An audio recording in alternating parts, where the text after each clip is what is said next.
Hello everyone, welcome to my channel. आज हम करने वाले हैं हिंदी का प्रीवियस ईयर क्वेश्चन पेपर जो हमारा दिसंबर 2019 को हुआ था। और जिसने लैंग्वेज सेकंड में हिंदी को चूज किया था, ये उनका पेपर था। यहाँ पर सबसे पहले हमें गद्यांश दिया गया है, इस गद्यांश को पढ़ना है, उसके बाद हमें क्वेश्चंस के आंसर करने हैं। गद्यांश है, पाठ्यक्रम को कक्षा क्रम में बहुत कड़ाई के साथ बांध देने के परिणाम स्वरूप बच्चे का विकास एक अनवरत प्रक्रिया नहीं बन पाता, अपितु कृत्रिम खंडों में बंट जाता है। एक स्थिर पाठ्यक्रम बच्चे की व्यक्तिगत रुचि और क्षमताओं के विकास में सहयोग न देकर एक मजबूरी बन जाता है, जिसे बच्चा और उसका अध्यापक दोनों बेबस होकर स्वीकार करते हैं। यदि एक बच्चा किसी विषय में अपने सहपाठियों से अधिक दिलचस्पी रखता है तो पाठ्यक्रम की बदौलत उसे पूरे एक वर्ष या इससे भी अधिक प्रतीक्षा करनी होती है। जब वह उस विषय में कुछ अधिक विस्तृत जानकारी अध्यापक और नई पुस्तक से प्राप्त कर सकेगा। श्री अरविंद आश्रम के शिक्षा केंद्र में, जहां पाठ्यक्रम पूर्व निर्धारित और स्थिर नहीं रहता, बच्चों को अपनी व्यक्तिगत रुचि और सामर्थ्य के अनुसार किसी विषय की जानकारी की प्रगति जारी रखने की छूट रहती है। सामान्य स्कूलों में जहां यह छूट नहीं दी जाती, होता प्राय यह है कि नई कक्षा में आने पर उसे वही विषय बिल्कुल नया और अपरिचित सा लगता है, जिसके बारे में काफ़ी कुछ वह पिछली कक्षा में जान चुका था। विशेष तौर पर ऐसा तब होता है जब पाठ्यक्रम पाठ्य पुस्तकों का पर्याय हो। जब पाठ्यक्रम पाठ्य पुस्तकों का पर्याय होगा तो बच्चे को अगली कक्षा में क्या लगेगा? सब कुछ अपरिचित सा लगेगा, नया सा लगेगा, जैसा भारत में है। क्वेश्चन है, पाठ्यक्रम का निर्माण करते समय बच्चों की किसका ध्यान रखा जाना चाहिए? क्षमताओं और आर्थिक पृष्ठभूमि का, क्षमताओं और पारिवारिक स्तर का, क्षमताओं और रुचियों का, रुचियों और आर्थिक पृष्ठभूमि का। तो आर्थिक पृष्ठभूमि का यहाँ पर कोई लेना देना नहीं है, पारिवारिक स्तर से भी कोई मतलब नहीं है, आर्थिक पृष्ठभूमि फिर यहाँ पर गलत हो गई। तो ये तीनों ऑप्शन हमारे गलत है। सही हमारा होगा उनकी क्षमताओं और उनकी रुचियों का हमें ध्यान रखना चाहिए और फिर पाठ्यक्रम का निर्माण करना चाहिए। नेक्स्ट है, यह संभव है कि अलग अलग बच्चे अलग अलग विषयों में क्या रखते हो? समान रुचियां, समान क्षमताएं, भिन्न रुचियां या भिन्न पूर्वाग्रह। बच्चे क्या है? अलग अलग है और विषय भी अलग है। तो क्या वो समान रुचि रखेंगे? नहीं, क्योंकि बच्चों में व्यक्तिगत विभिन्नता पाई जाती है। समान क्षमताएं नहीं, समान तो नहीं होगा। भिन्न रुचियां, ये हमारा सही होगा। भिन्न पूर्वाग्रह गलत। वो भिन्न रुचियां रखेंगे, जरूरी नहीं है एक बच्चे को अगर हिंदी पसंद है तो दूसरे को भी हिंदी पसंद है, हो सकता है दूसरे को मैथ पसंद हो। तो भिन्न भिन्न उनकी रुचियां होगी। नेक्स्ट है, पाठ्यक्रम को पाठ्य पुस्तकों का पर्याय होना चाहिए, नहीं होना चाहिए, कहा जा सकता है या माना जाता है। तो यहीं पर हमें देखा था पाठ्य पुस्तकों का पर्याय अगर होगा तो बच्चों को वही विषय बिल्कुल नया और अपरिचित लगेगा। तो यहाँ पर नहीं होना चाहिए पर्याय। तो सेकंड नंबर का ऑप्शन सही है। नेक्स्ट है, बच्चों को यह छूट दी जानी चाहिए कि वे अपनी रुचि व क्षमता के अनुसार किसी विषय की विस्तृत जानकारी प्राप्त कर सके।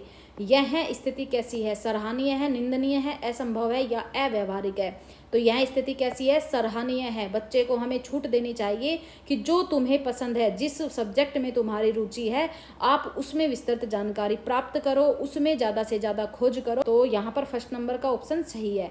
नेक्स्ट है, बे उपसर्ग का प्रयोग किस शब्द में नहीं किया जा सकता? फर्स्ट है बस। बस में अगर हम बे लगाएंगे तो बनेगा बेबस, और बेबस का अर्थ होता है अदब। अदब में बे लगाएंगे तो बनेगा बेअदब, इसका भी एक अर्थ होता है। ईमान में बे लगाएंगे तो बनेगा बेईमान, बेईमान का भी अर्थ होता है। यहाँ पर है फिजूल, अगर फिजूल में हम बे लगाएंगे तो बनेगा बेफिजूल, लेकिन यहाँ पर फिजूल का भी अर्थ है, जैसे हम बोलते हैं फिजूल खर्चा, फिजूल खर्चा बोलते हैं। तो इसका तो पहले से ही अर्थ है, इसमें बे लगाने की जरूरत नहीं है। 4 नंबर का ऑप्शन हमारा सही होगा। नेक्स्ट है, प्रतीक्षा शब्द से एक नया शब्द बन सकता है, वो क्या है? प्रतीक्षाशाली, प्रतीक्षारत, प्रतीक्षावान या प्रतीक्षाहीन। तो प्रतीक्षा शब्द से नया शब्द हम क्या बना सकते हैं? प्रतीक्षारत। ऐसा व्यक्ति जो लगातार क्या कर रहा है? प्रतीक्षा, उसको बोलते हैं प्रतीक्षारत। नेक्स्ट है, वर्ष में इक प्रत्यय लगाने पर नया शब्द बनेगा। वर्षिकी, वर्षिक, वार्षिकी, वार्षिक। वर्ष में वर्ष प्लस इक, तो ये बन गया हमारा वार्षिक। 4th नंबर का ऑप्शन सही है। नेक्स्ट है, अनुच्छेद के आधार पर कहा जा सकता है कि पाठ्यक्रम स्थिर होना चाहिए, पाठ्यक्रम में लचीलापन होना चाहिए, पाठ्यक्रम पूर्णतः अस्थिर होना चाहिए, पाठ्यक्रम जानकारी परक होना चाहिए। तो पाठ्यक्रम कैसा होना चाहिए? हमारा लचीलापन होना चाहिए। जहाँ पर लचीला वर्ड आ जाता है हमारा वो ऑप्शन सही हो जाता है। पाठ्यक्रम स्थिर नहीं होना चाहिए, क्योंकि उससे शिक्षक और शिक्षार्थी दोनों ही बोर होंगे और मजबूरन उन्हें उसको स्वीकार करना पड़ेगा और पढ़ना पड़ेगा। तो यहाँ पर हमारा सेकंड नंबर का ऑप्शन सही होगा। नेक्स्ट है, यहाँ पर फिर से गद्यांश आ जाता है। अगर आपने लैंग्वेज 2 में हिंदी चूज की है तो आपको दोनों ही गद्यांश मिलेंगे, और अगर लैंग्वेज 1 में हिंदी चूज की है तो आपको एक गद्यांश मिलेगा और दूसरा पद्यांश मिलेगा। तो यहाँ पर इसी फटाफट से पढ़ लेते हैं। आज जब भी कोई गांव का नाम लेता है तो एक अलग ही छवि उभरती है। वह छवि कहती है कि वहाँ गरीबी है, वहाँ अशिक्षा और अज्ञान है, वहाँ अंधविश्वास है, गंदगी है, बीमारी है। हमें विचार करना है कि सच क्या है। क्या हमारे गांव ऐसे ही थे जैसे आज हैं?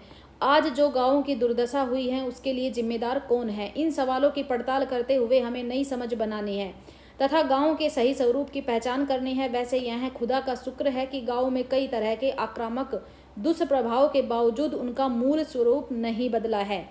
जो दूरस्थ गांव हैं, शहर के पड़ोस से दूर, उनकी निजता तो खासी बची हुई है। ऐसी स्थिति में हमारा दायित्व, एक शिक्षित समाज का दायित्व क्या बनता है? हमें विचार करना है, मगर ऐसा कोई भी विचार गांव को आंखों से देखे बिना, स्वयं देखकर समझे बिना नहीं किया जा सकता। तो हमें अपनी फर्स्ट हैंड समझ बनाने के लिए गांव चलना है। अपने मूल स्वरूप में गांव एक वेधशाला है, एक विद्याशाला है। गांव वेधशाला या प्रयोगशाला इसलिए है कि ज्ञान को रोज वहां कर्म की कसौटी पर कसा जाता है, आजमाया जाता है। जो ज्ञान कर्म की कसौटी पर खरा न उतरे तो उसे खारिज कर दिया जाता है। हर ज्ञान के होने की शर्त यह है कि वह सृजन और उत्पादन की शान पर तराशा जाए।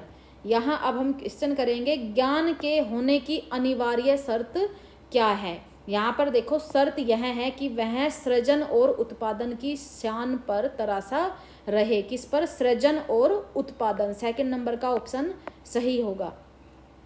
नेक्स्ट है, अनुच्छेद के आधार पर कहा जा सकता है कि गांव में नकारात्मक परिवर्तन भी हुए हैं, गांव में समस्त परिवर्तन सकारात्मक हुए हैं। गांव में बीमारी और अज्ञान ही है, गांव में लोग अशिक्षित और अज्ञानी है। तो अनुच्छेद के आधार पर गांव में लोग अशिक्षित और अज्ञानी है, जरूरी नहीं है सभी अशिक्षित हो। गांव में बीमारी और अज्ञान ही है, ऐसा नहीं है, अज्ञान ही है, यानी कि इन दोनों के अलावा गांव में कुछ भी नहीं है, तो ये गलत है। गांव में सारे परिवर्तन सकारात्मक हुए हैं, ये भी गलत है, क्योंकि नकारात्मक परिवर्तन भी हुए हैं। फर्स्ट नंबर का ऑप्शन सही है, गांव में नकारात्मक परिवर्तन भी हुए हैं। नेक्स्ट है, गांव को ठीक से समझने के लिए जरूरी है गांव के किस्से सुनना, गांव को टीवी पर देखना, गांव के बारे में पढ़ना, स्वयं गांव में जाना। तो स्वयं गांव में जाना, और इससे ही गांव को ठीक से हम समझ पाएंगे कि वहाँ की स्थिति कैसी है। तो 4 नंबर का ऑप्शन हमारा सही है। नेक्स्ट है, गांव को प्रयोगशाला क्यों कहा गया? ज्ञान को जानकारी की कसौटी पर कसा जाता है, ज्ञान को कर्म की कसौटी पर कसा जाता है, ज्ञान को निरंतर बढ़ाया जाता रहता है, ज्ञानवान व्यक्ति ज्ञान का प्रयोग करता है। तो यहाँ पर ये अनुच्छेद में आया है कि गांव वेधशाला या प्रयोगशाला इसलिए है कि ज्ञान को रोज वहाँ कर्म की कसौटी पर कसा जाता है। तो सेकंड नंबर का ऑप्शन सही होगा, ज्ञान को कर्म की कसौटी पर कसा जाता है। नेक्स्ट है, फर्स्ट हैंड समझ से क्या तात्पर्य है? ज्ञानवान व्यक्तियों से जानकारी लेना, दूसरों के अनुभव से समझ बनाना, स्वयं के अनुभव से समझ बनाना, स्वयं के पूर्व ज्ञान पूर्वाग्रह से समझ बनाना। थर्ड ऑप्शन हमारा सही होगा, स्वयं के अनुभव से समझ बनाना। उसको क्या बोलते हैं? फर्स्ट हैंड समझ। हमें खुद से ही अनुभव इकट्ठा करने होंगे, खुद से गाँव में जाना होगा और उनकी स्थिति को देखना समझना होगा। यहाँ पर देखो, इसमें यहाँ देखिए, हमें अपनी फर्स्ट हैंड समझ बनाने के लिए गाँव में चलना है। गाँव में जाएंगे तो स्वयं से अनुभव बनाएंगे। नेक्स्ट है, शिक्षित शब्द में प्रत्यय है छित, तय, इत या छत। शिक्षित किससे बना है? शिक्षा से। शिक्षा प्लस इत, शिक्षा प्लस इत, तो इसमें प्रत्यय क्या हो गया हमारा? इत प्रत्यय। थर्ड नंबर का ऑप्शन सही होगा। नेक्स्ट है, गांव की छवि में क्या शामिल नहीं है? गंदगी, अशिक्षा, अज्ञान या फिर कर्म। तो गांव की छवि कैसी बनी हुई है? बोला गया है कि गांव में गंदगी है, अशिक्षा है, अज्ञान है, लेकिन कर्म नहीं बताया कि वहां पर कर्म है। तो गांव की छवि में क्या शामिल नहीं किया? कर्म को शामिल नहीं किया। नेक्स्ट है, प्राथमिक स्तर पर कौन सी गतिविधि बच्चों की मौखिक अभिव्यक्ति के विकास में सबसे कम प्रभावी है? यहाँ से हमारे पेडागोजी के क्वेश्चन स्टार्ट हो गए हैं। फर्स्ट है, घटना वर्णन करना, कहानी को शब्द से दोहराना, कहानी को अपनी भाषा में कहना, चित्र दिखाकर कहानी कहलवाना। तो तो अगर वो घटना का वर्णन करेगा तो इससे मौखिक अभिव्यक्ति का विकास होगा। कहानी को अपनी भाषा में कहना तब भी होगा। चित्र दिखाकर कहानी कहलवाना तब भी विकास होगा। लेकिन कहानी को शब्द से दोहराना, जैसी कहानी लिखी हुई है उसको एक एक शब्द वैसा ही दोहराना, उससे उसकी मौखिक अभिव्यक्ति का विकास नहीं होगा। सेकंड नंबर का ऑप्शन सही है। मुहावरे और लोकोक्तियों के प्रयोग के संदर्भ में कौन सा कथन उचित है? ये भाषा का अनिवार्य हिस्सा है, ये भाषा प्रयोग को प्रभावी बनाते हैं, ये भाषा को नियंत्रित करते हैं, भाषा का अलंकरण इनका कार्य है। तो इसमें ऑप्शन हमारा सही क्या होगा? ये भाषा प्रयोग को क्या करते हैं? प्रभावी बनाते हैं। नेक्स्ट है, मीता ने सभी बच्चों को एक अनुच्छेद दिया जिसमें हर 5वें शब्द की जगह रिक्त स्थान था, जिसे बच्चों को भरना था। मीता ने किसका प्रयोग किया? पठन परीक्षण, लेखन परीक्षण, व्याकरण परीक्षण या फिर क्लोज परीक्षण। तो मीता ने किसका प्रयोग किया है? क्लोज परीक्षण का। नेक्स्ट है, बच्चों में क्या और क्या के माध्यम से लेखन कौशल का विकास किया जा सकता है? रेखांकन और चित्रांकन, चित्रांकन लिपि चिन्हों, रेखांकन लिपि चिन्हों या अक्षर बनावट। तो इसमें फर्स्ट ऑप्शन हमारा सही है, रेखांकन और चित्रांकन के माध्यम से लेखन कौशल का विकास किया जा सकता है। नेक्स्ट है, मुदिता अक्सर श को स बोलती है। मुदिता की भाषा शिक्षिका के रूप में आप इस स्थिति के बारे में क्या कहेंगे? भाषागत त्रुटि का होना, क्षेत्रीय भाषा का प्रभाव, भाषागत ज्ञान का अभाव, भाषा प्रयोग में लापरवाही। तो इसको हम क्या बोलेंगे? क्षेत्रीय भाषा का प्रभाव। नेक्स्ट है, निम्नलिखित में से कौन सा प्रश्न बच्चों की भाषा क्षमता के विकास में सर्वाधिक सहायक है? किसमें? भाषा क्षमता के विकास में। डाल डाल का इस्तेमाल करते हुए वाक्य बनाओ।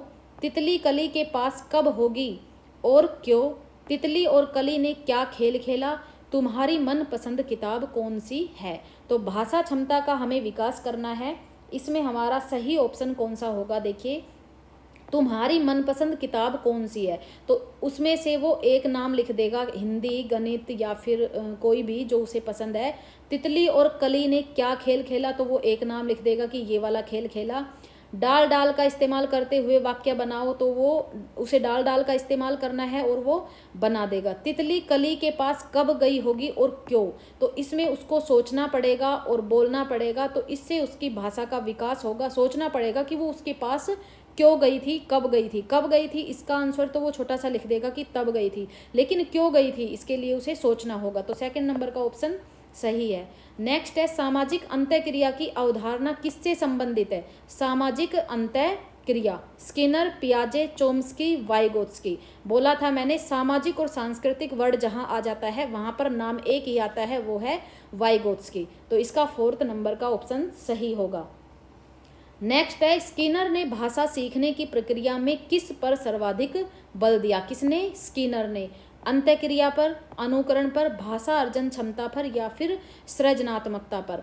तो अंतःक्रिया पर तो किसने दिया था? वाइगोत्स्की ने। सामाजिक अंतःक्रिया, भाषा अर्जन क्षमता में किसने? चोम्स्की ने। सृजनात्मकता में पियाजे ने।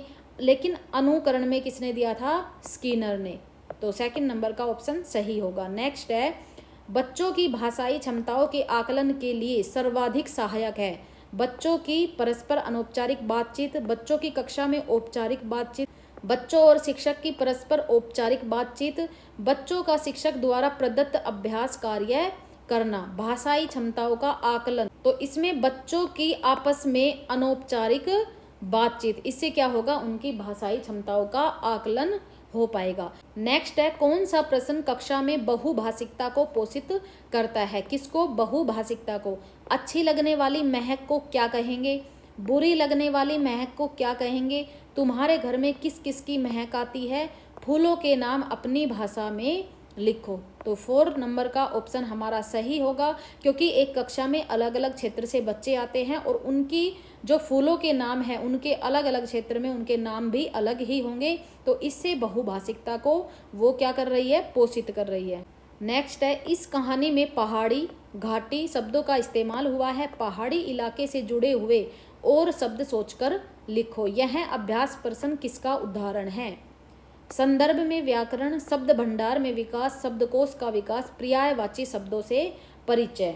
तो इसका राइट ऑप्शन होगा शब्द भंडार में विकास, क्योंकि उसे क्या करना है, पहाड़ी इलाके से जुड़े हुए और शब्दों को सोच कर लाना है। तो वो जैसे ही नए नए शब्द सोचेगा उसके शब्द भंडार में भी क्या होगी, वृद्धि होगी। नेक्स्ट है, शिक्षण प्रक्रिया को रुचिकर बनाने में कौन सी शिक्षण सामग्री सहायक होती है? ऑडियो वीडियो, वैविध्यपूर्ण, वीडियो परक या पत्र पत्रिकाएं। तो इसमें कौन सी सामग्री सहायक होती है? वैविध्यपूर्ण। हमें अनेक प्रकार की सामग्री को यूज करना है शिक्षण प्रक्रिया में, ताकि वो हमारा जो शिक्षण कार्य है वो रुचिकर बन सके। तो इसमें आएगा वैविध्यपूर्ण। नेक्स्ट है, प्राथमिक स्तर पर भाषाई क्षमताओं का विकास क्या है और साहित्य क्या है? तो भाषाई क्षमताओं का विकास तो क्या है और साहित्य क्या है? कहाँ पर? प्राथमिक स्तर पर। साधन या साध्य, साध्य या उद्देश्य, साध्य या साधन, उद्देश्य या फिर साध्य। तो इसमें हमारा कौन सा सही होगा कि भाषाई क्षमताओं का विकास हमारा साध्य है और साहित्य क्या है? हमारा साधन। ये ऑप्शन हमारा सही होगा। नेक्स्ट है, प्राथमिक स्तर पर कौन सा भाषा शिक्षण का उद्देश्य नहीं है? कौन से स्तर पर? प्राथमिक स्तर पर। और किसका उद्देश्य नहीं है? भाषा शिक्षण का। अपने द्वारा कही गई बात की तार्किक पुष्टि करना, भाषा का सृजनशील एवं कल्पनाशील प्रयोग करना, रचनाओं के माध्यम से विभिन्न विषयों से जुड़ना, भाषा संबंधी व्याकरण को पूर्णतः कंठस्थ करना। तो कौन सा भाषा शिक्षण का उद्देश्य नहीं है? तो देखिए, अपने द्वारा कही गई बात की तार्किक पुष्टि करना, तो इससे तो भाषा शिक्षण होगा। भाषा का सृजनशील एवं कल्पनाशील प्रयोग करना, अगर वो कल्पना करेगा, सोचेगा, तो उससे भी उसका भाषा शिक्षण होगा। रचनाओं के माध्यम से विभिन्न विषयों से जुड़ना, ये भी ठीक है। भाषा संबंधी व्याकरण को पूर्णतः कंठस्थ करना, रटना, ये सारे वर्ड हमारे क्या होते हैं? नेगेटिव। तो ये ऑप्शन हमारा सही हो जाएगा कि ये हमारा उद्देश्य नहीं है। नेक्स्ट है, कक्षा में भाषा की किसके प्रति क्या बनकर उसका उपयोग भाषा शिक्षण में करना चाहिए? विविधता, विद्वान, विविधता, संवेदनशील, संवेदनशीलता, कठोर, एक रूपता, संवेदनशील। तो एक रूपता के प्रति नहीं, यहाँ पर कठोर बनकर नहीं, यहाँ पर विद्वान बनकर नहीं। तो हमारा ऑप्शन नंबर सेकंड सही होगा, विविधता के प्रति संवेदनशील बनकर उसका उपयोग भाषा शिक्षण में करना चाहिए। तो यहाँ पर हमारे हिंदी के 30 क्वेश्चन कंप्लीट हो गए हैं। आपको क्या करना है, आपको वीडियो को बीच बीच में रोककर अपना स्कोर खुद से करना है, खुद से आंसर निकालने हैं और कमेंट बॉक्स में कमेंट करके जरूर बताना कि आज आपके स्कोर कितने बने हैं। और अगर आपको वीडियो पसंद आई तो वीडियो को लाइक करना, चैनल को सब्सक्राइब करना बिल्कुल भी नहीं भूलना और अपने दोस्तों तक भी शेयर जरूर करना। Thank you.